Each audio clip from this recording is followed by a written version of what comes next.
नाज़रीन अस्सलाम वालेकुम। तहरीक इंसाफ के लिए अच्छी खबरें जो हैं उनका आना जो है उसका आगाज़ हो चुका है। सेनेटर फैसल जावेद, साबका सेनेटर फैसल जावेद, वो भी बंदर आम के ऊपर आए हैं और इसके साथ ही उनकी पेशावर हाई कोर्ट से ज़मानत हो चुकी है।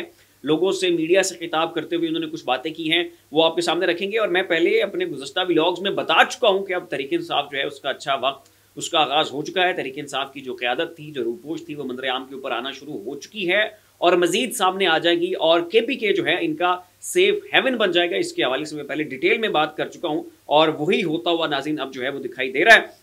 इससे पहले कि आगे बढ़ें, आपसे रिक्वेस्ट है कि इस चैनल को सब्सक्राइब कर दें, साथ जो बेल आइकन है उसके ऊपर भी लाजमी क्लिक कीजिएगा ताकि वो तमाम तरह खबरें जिनकी कवरेज मेन स्ट्रीम मीडिया के ऊपर नहीं हो रही है वो आपको इस एक प्लेटफॉर्म के ऊपर मिल सके। तो नाज़रीन, मोहम्मद मालिक साहब ने एक खबर दी है और उनका कहना है कि एस्टैब्लिशमेंट ने नून लीग को वार्न किया है, नून लीग को धमकी दी है कि आपके अंदर ये जो गर्दिशें हो रही हैं ना और ये जो खबरें चल रही हैं कि आप सिर्फ और सिर्फ पंजाब की हद तक महदूद रहना चाहते हैं और आप वफाक में हुकूमत नहीं करना चाहते, तो अगर आप वफाक नहीं लेंगे, अगर आप वज़ीर-ए-आज़म नहीं बनेंगे और हुकूमत चलाने की जिम्मेदारी अपने कंधों के ऊपर नहीं उठाएंगे, तो ये फिर आप भूल जाएं, ये फिर आप अपने दिमाग से निकाल दें कि हम आपको पंजाब देंगे, फिर आपकी पंजाब से भी छुट्टी होनी है।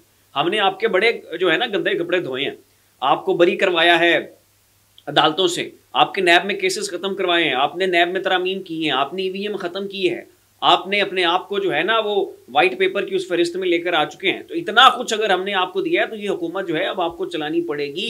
लेकिन नून लीग नाज़रीन इस बात के ऊपर मसर है कि वो वफाक में हुकूमत नहीं करना चाहते। इनके तमाम तर रहनुमा, इनकी जो सेंट्रल एग्जीक्यूटिव कमेटी है, उनके जो अरकान हैं, उनका भी यही कहना है कि हम ये हुकूमत नहीं लेना चाहते क्योंकि ये कांटों की सेज है।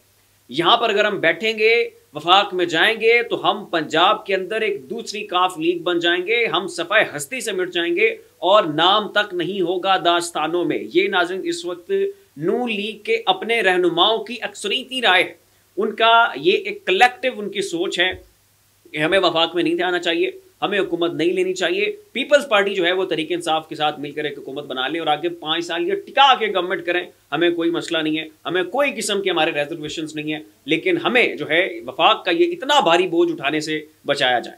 और अगर नाज़रीन नून लीग पीपल्स पार्टी के साथ हुकूमत करने के लिए जाती है तो पीपल्स पार्टी के पास जो है अपने मुतालबों की एक अलग ही फरिश्त है। वो तमाम तरह आईनी ओहदे रखना चाहते हैं, वो चाहते हैं कि सदर भी हमारा हो, जनाब चेयरमैन सेनेट भी हमारा हो और जो कौमी असम्बली का स्पीकर है वो भी हमारा हो, फिर जो गवर्नर तैनात होने हैं, लगने हैं, वो भी सारे पीपल्स पार्टी के हों।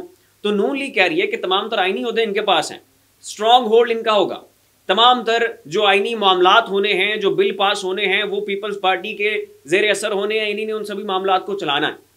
लेकिन जब कीमतें बढ़ानी हैं, जब IMF के साथ मुआहदे करने हैं, जब अशियाए कुर्दनोश की चीज़ों की जो कीमत है वो आसमान को छुएगी और लोग हमारे ऊपर तनकीद करेंगे, हमारी सियासत का भट्ठा बैठेगा, वो बोझ हमारे ऊपर, वो वजन हमारे ऊपर। लेकिन जो आईनी जिम्मेदारियां हैं, जो बिल पास करने हैं, जो असल इक़्तिदार का मंबा है, वो जनाब पीपल्स पार्टी लेकर जा रही है। और मजीद फिर ये वो वफाकी वजारतें लेना चाहते हैं जैसे वजारत खारजा, कि जिसका कोई बड़ा बोझ कोई नहीं, जिसका जो ऑप्टिक्स और डायनामिक्स के ऊपर जो कोई खास असरअंदाज नहीं है, तो ऐसे हम नहीं चलेंगे। और एस्टैब्लिशमेंट ने इनसे कहा है कि अगर आपने ऐसे नहीं चलना तो फिर जिस तरह से आप चलना चाहते हैं वैसे हम आपको नहीं चलाएंगे। तो ये इस वक्त नाज़रीन आपसी इनकी चपकलश बड़ी ज़ोर शोर से जारी है। मामलात जो हैं वो इनके आपस में सेटल नहीं हो रहे हैं। तीसरा चौथा इनका मुशावरती इजलास है जो बेनतीजा ख़त्म हो चुका है और ऊँट जो है अब किसी भी करवट बैठने का नाम नहीं ले रहा। और वो जो अडयाला जेल में बंद है ना, जो कैदी है, उसने कैद में होते हुए इनके होश और इनकी जो नींदें हैं वो उड़ा के रख दी है और उन्हें बिल्कुल समझ नहीं आ रहा कि क्या करें और क्या ना करें। ठीक है, वो शादी के लड्डू वाली बात हो गई है कि ये खाकर भी पछता रहे थे और ना खाकर भी पछता रहे हैं और कोई समझ नहीं आ रहा कि लाए अमल क्या है, कैसे हुकूमत करनी है, कैसे मामलात चलाएं, कैसे अपनी पार्टी की पॉलिटिक्स बचाएं। बिल्कुल इनके जो है ना मत मारी गई है। इमरान खान साहब का नाज़रीन जेल से एक बड़ा अहम पैगाम आया है और इमरान खान ने कहा है कि मैं 180 सीटें जीता हूँ, 180 सीटें तहरीक इंसाफ की हैं, पूरी की पूरी सीटें लूंगा, एक भी सीट के ऊपर कंप्रोमाइज़ नहीं करूंगा। और अगर मुझे कोई आकर ऑफर करे कि एक सीट के ऊपर कंप्रोमाइज़ कर लो और तुम्हें जेल से निकाल देंगे, तो इमरान खान साहब का कहना है कि मैं ये डील नहीं करूंगा। एक सीट के एवज भी मैं जेल से निकलने के लिए तैयार नहीं हूं, मैं इसी जेल में रहूंगा, यहीं पे सड़ूंगा, यहीं पे गलूंगा जब तक कि मुझे मेरी 180 सीटें वापस नहीं दे दी जाती। ये नाज़रीन इमरान खान साहब ने जेल से पैगाम भेजा है। अली गंडापुर इनका जो है नोटिफिकेशन जो है वो रोक दिया गया था प्रोविंशियल असम्बली की इनकी जो जीत थी, जो सीट उन्होंने निकाली थी, उसका नोटिफिकेशन इलेक्शन कमीशन ने रोक दिया था, क्योंकि उन्हें यह लगता था कि ये तहरीक इंसाफ के मुतवक्के वज़ीर आला है KPK के, और ये बंदा बड़ा जो है वो धरनट किस्म का है, बड़े गट से इसके अंदर, और ये यहाँ की ब्यूरोक्रेसी जो है उसकी तबाही और जई तई फेर के रख देगा। ये तहरीक इंसाफ की सेफ हेवन बन जाएगी KPK। और तहरीक इंसाफ का जो अली अमीन गंडापुर है, ये राना सना प्रो मैक्स है। अली अमीन गंडापुर जो है वो तहरीक इंसाफ के राना सना प्रो मैक्स हैं, और उससे भी बड़े अकीम है। और अगर ये अपनी आई पे आ गए तो यहाँ पर ये तबाही फेर के रख देंगे। तो इसलिए इनका जो नोटिफिकेशन था उसको होल्ड कर लिया गया था। लेकिन अब आकर जब इन्हें महसूस हुआ है कि कोई ऑप्शन नहीं है मासवाए इनको फातेह डिक्लेयर करने के, तो जनाब आखिरकार थक हार के जब इनको अंदाज़ा हो गया कि भाई अफवाम 45 उनके पास हैं, पूरा पाकिस्तान देख चुका है कि वो वहाँ से जीते हुए हैं, तो अब हराने की और कोई पॉसिबिलिटी, कोई चांस, कोई इम्कान हमारे पास है कोई नहीं। तो मजबूरन जनाब अब उनकी फतह का जो नोटिफिकेशन है वो जारी हो चुका है। इसके बाद नाज़रीन अगली खबर ये है कि तहरीक इंसाफ के लाहौर से रहनुमा है, इनका नाम है अहमद रशीद। ये PP 165 से जीते थे। रायवंड से इन्होंने जो है नून लीग को पिछाड़ के रख दिया, पटक के रख दिया, अपने घर में जो है उनको हरा दिया। और इनको मैं पहले अपने गुज़श्ता व्लॉग में बता चुका हूँ कि अगवा कर लिया गया था, लापता थे, कोई पता नहीं था कि जनाब ये कहाँ पर मौजूद हैं। और इनके हवाले से ये खबरें आई थी कि इन्हें अगवा होने से पहले ही अप्रोच किया जा रहा था कि आप जो है वो नून लीग को ज्वाइन करें। लेकिन उनके जो चचा है नाज़रीन, उन्होंने अभी इंटरव्यू दिया है। इनके चचा का नाम है जमील असगर, और ये तहरीक इंसाफ के लाहौर के PTI के सदर भी हैं। और इन्होंने बड़ा दबंग किस्म का इंटरव्यू दिया है। उनका कहना है कि भाई मेरा भतीजा किसी सूरत भी तहरीक इंसाफ को नहीं छोड़ेगा, नजरिए के ऊपर कायम थे और रहेंगे, जो कुछ इनसे बन पड़ता है, जो कुछ कोई हमारे खिलाफ कार्रवाई करना चाहते हैं कर ले, किसी सूरत नून लीग को ज्वाइन नहीं करेंगे। और यहाँ पर मेरे ख्याल में नून लीग के लिए बड़ा शर्म का मकाम है, डूब मरना चाहिए। मैं पहले भी ये बारहा कह चुका हूँ कि वो शख्स इमरान खान की वजह से जीता है। इमरान खान ने उंगली रखी है तो उसने आपको आपके घर से शिकस्त दी है, और अब मरियम नवाज साहिबा उसी बंदे के साथ जिसको ये अगवा कर चुके हैं उसके ऊपर तशद्दुद किया जा रहा है, उसको मजबूर किया जा रहा है कि वो अपनी वफादारियाँ तब्दील करे। फिर उसी के साथ मरियम नवाज साहिबा हंस के एक फोटो बनवाएंगी और कहेंगे कि जी हमने तहरीक इंसाफ की टिकट उड़ा दी। मतलब इससे बड़ी डिठाई मेरी नज़र में तो और कोई नहीं हो सकती। एक बंदे को अगवा करके फिर उसको साथ खड़ा करके आप ये कहें कि जी मैंने तहरीक इंसाफ की विकेट उड़ा दी है। इमरान इस्माइल साहब नाजरीन, इन्होंने अब माफिया मांगना शुरू कर दी हैं, और इनका कहना है कि मुझसे बड़ी भूल हो गई है, मुझसे बड़ी गलती हो गई, और तहरीक इंसाफ को छोड़ना जो है वो मैंने बड़े दबाव में फैसला लिया था। ये ज़रा उनके बयान में सुना दूँ, उसके बाद इनके ऊपर तफसीलन बात करते हैं। तो नाज़रीन, इमरान इस्माइल साहब का कहना है कि तहरीक इंसाफ को छोड़ना बहुत बड़ी गलती थी। PTI छोड़ना दिल का नहीं दिमाग का फैसला था। हालात ऐसे पैदा किए गए कि पार्टी छोड़ना पड़ी। दबाव की वजह से तहरीक इंसाफ छोड़ने का फैसला किया। इमरान इस्माइल साहब, ये वो मौसूफ हैं इमरान इस्माइल साहब कि जब पर्क्स एंड प्रिविलेजेस की बात की जाए, जब पार्टी से नवाजिशात लेने की बात की जाए, तो ये वो मौसूफ हैं जो सबसे ज़्यादा प्रिविलेज्ड थे। गवर्नर बने, आपने पार्टी में रहकर अपनी जो भी को थोड़ी बहुत आपने खिदमात दी थी, आपने एक्सपोनेंशियल रेट के ऊपर अपना रिवार्ड लिया, और एन जब मुश्किल वक्त आया तो आप उनमें से थे जो सबसे पहले तहरीक इंसाफ को छोड़ के चले गए। आपसे तो इमरान रियाज बेहतर है, जिसने ना कोई फ़ायदे लूटे, ना कोई मज़े लूटे वजारतों के, ना ही उसे कोई वो जनाब प्रोटोकॉल मिले, ना ही उसने जनाब रेड कारपेट्स के ऊपर सफ़र किए, ना ही उसने जहाज़ों के ऊपर जनाब अलहदा किस्म के और प्रोटोकॉल्स और वो पर्क्स एंड प्रिविलेजेस, और ना ही गवर्नर हाउस की वो मौजें।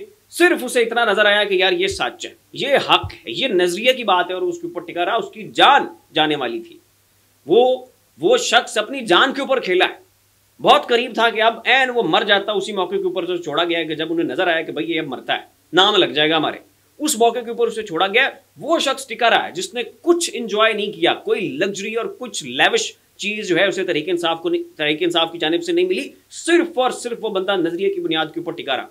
और आप जिन्होंने मजे लूटे, वजारतें एंजॉय की, पब्लिक ऑफिस जो है आपने वो होल्ड किए, प्रोटोकॉल्स एंजॉय किए, शोहरत जनाब उसकी आप बुलंदियों के ऊपर पहुंचे, और जब कड़ा वक्त आया आप तहरीक इंसाफ को छोड़ गए, आप इमरान खान को छोड़ गए। और फिर ना सिर्फ आपने तहरीक इंसाफ को छोड़ा, बल्कि आपने तहरीक इंसाफ को छोड़ने के बाद तहरीक इंसाफ के उन लोगों को अप्रोच किया जो कि तहरीक इंसाफ का हिस्सा थे, और आप उनसे कहते रहे कि IPP में आ जाओ, यहाँ बड़े मजे हैं, इक़्तिदार हमारा आने वाला है, तहरीक इंसाफ खत्म, इमरान खान का पत्ता कट गया, इमरान खान की game is over. Ali Zaidi और इमरान इस्माइल जो है ये लोगों को कॉल करते थे, उन लोगों को जो तहरीक इंसाफ के साथ अभी भी अटैच थे कि तहरीक इंसाफ छोड़ दो। तो ना सिर्फ मौसूफ आपने खुद तहरीक इंसाफ छोड़ी, बल्कि आपने उन लोगों के इरादे भी मुतज़लज़ल करने की कोशिश की जो कि अभी भी तहरीक इंसाफ के साथ खड़े थे। तो ये हैं जनाब इमरान इस्माइल साहब, अब रिग्रेट्स हैं, और अब जो है गेम तब्दील हो रही है। तहरीक इंसाफ के लिए बड़ी खुशखबरियां जो है वो सामने आ रही हैं और ये गुड बुक्स में भी आना शुरू हो चुके हैं। इक़्तिदार के रास्ते भी इनके लिए हमवार हो रहे हैं और वो जो मुश्किल और कड़ा वक्त था, जो इम्तिहान था, उससे ये गुजर चुके हैं। चक्की ने जो है जनाब चल के पूरी पार्टी जो है उसको ऐसे साफ सुथरा करके रख दिया है। तो अब जनाब इन्हें महसूस हो रहा है कि जनाब इन्हें वापस आ जाना चाहिए। और एक बात नाज़रीन, अब इस वक्त भी अगर तहरीक इंसाफ के ऊपर कड़ा वक्त होता, मुश्किल वक्त होता, तो इमरान इस्माइल आपको अब भी IPP की कैंपेन चलाते हुए नजर आते हैं। ठीक है, जहांगीर तरीन छोड़ के जा चुके हैं, परवेज खटक छोड़ के जा चुके हैं, इनकी सियासतें दफन हो गई और देखा कि IPP के जनाब सफाया हो गया, नमाज जनाजा हो गया। तो अब जनाब इन्हें नजर आ रहा है कि जी इमरान खान ठीक था और मुझसे बड़ी गलती हो गई। PSL जो है नाज़रीन, उसमें इमरान खान के नारे लग रहे हैं और जो भी मैच हो रहा है उसमें इमरान खान जिंदाबाद, इमरान खान पाइंदाबाद, कैदी नंबर 804, सबका जिगरी सबका यार, ना वो बागी ना वो गद्दार, तो ये नारे लग रहे हैं। और वहाँ पर जो इंतजामिया है वो जाके उन नौजवानों को गिरफ्तार कर लिया कि जो इमरान खान के लिए नारे लगा रहे हैं। तो इसका मेरे ख्याल में एक ही हल है कि अगर आपने इमरान खान के नारे स्टेडियम में लगने से नौजवानों को रोकना है, वो ये है कि आप जनाब PSL बंद कर दें। क्योंकि अगर PSL होनी है और वो मैचेस चलने हैं और ये पूरा इवेंट जारी रहना है और वहाँ पर पाकिस्तानियों ने जाकर बैठना है और इन्हीं 80 से 85% लोगों का इंतखाब इमरान खान है और इन्हीं की अक्सरियत जाकर मैचेस देख रही है, तो वो तो नारे लगाएंगे भाई। ऊपर से उनका मैंडेट चुरा लिया गया, जिसको वोट दिया उसको वोट उनका गया नहीं, उनके ऊपर वो मुसल्लत हो गई पार्टी की जिसकी अपनी वो 17 सीटें नहीं निकाल सके, तो गुस्सा तो वो निकालेंगे, गम तो उनका वहाँ पर निकलेगा। नारे तो उन्होंने जो है वो इमरान खान के लगाने हैं। तो अगर आपने उनको रोकना है तो फिर PSL बंद करना पड़ेगा, इसके अलावा और कोई चारा नहीं। तो ये थी नाज़रीन अब तक की कुछ अहम तरीन खबरें। ऐसी मज़ीद अपडेट्स देखने के लिए देखते रहिए हमारा YouTube चैनल और Facebook पेज। इसी के साथ अपने मेज़बान को इजाज़त दीजिए, अपना ख्याल रखिएगा। अल्लाह हाफ़िज़।